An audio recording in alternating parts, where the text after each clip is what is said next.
I have some ideas what we could rename this bill as being, but I'll get on to that shortly. I just want to refer back to something that Moana talked about. She talked about the fact that whilst she was studying during the 90s, that even though she wasn't working full-time, she was still studying part-time, that every time she got that statement from the Inland Revenue, she saw interest added on to that student loan. And I think that's something that I saw, I think that's something that Grant saw, I think that's something that a number of us saw. And so we were very thankful, Mr Chair, when the Labor government introduced interest-free loans in 2005, despite the opposition from the National Party at that time, who thought that it was corrupt and it was irresponsible of the Labor government.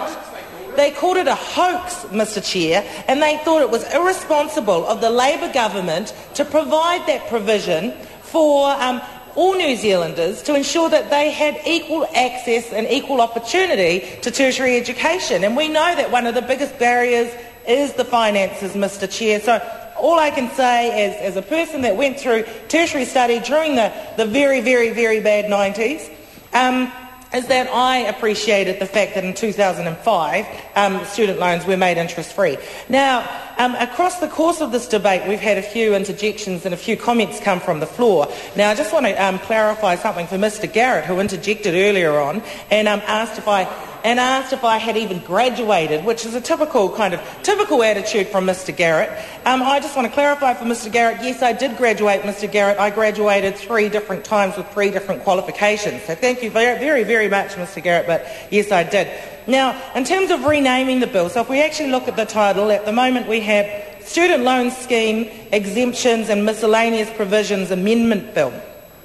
Now, when thinking of different titles for this bill, Mr Chair, I think we need to look at the broader picture with regards to the public comments that have been made by national members of parliament, including the Prime Minister, and also some of the actions that have been taken by the national government with tertiary education during their term as government.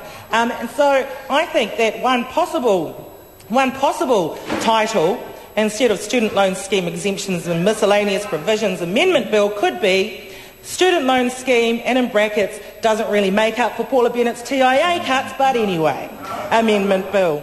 Now, Mr Speaker, that just goes back to what I was saying before with regards to some of the actions that have been taken with regards to tertiary education, and the fact that the national government does not take seriously the need for a range of different people, particularly those that are marginalised or those that are underrepresented in tertiary education. They don't take seriously the need for these people to actually have equal access to tertiary education, Mr Speaker. Now, another title that I think we could add to the mix for possibilities would be Student Loan Scheme, in brackets, we'll tutu with it now but make the drastic changes later, because that's basically what the government, the Prime Minister and the Minister of Tertiary Education have indicated to the public with their recent comments about the fact that they will be taking serious looks at the student loan scheme, with the Prime Minister saying that there have been a number of students, alluding to the fact that there have been students who have taken advantage of the scheme, or he believes have been mucking around or not taking it seriously.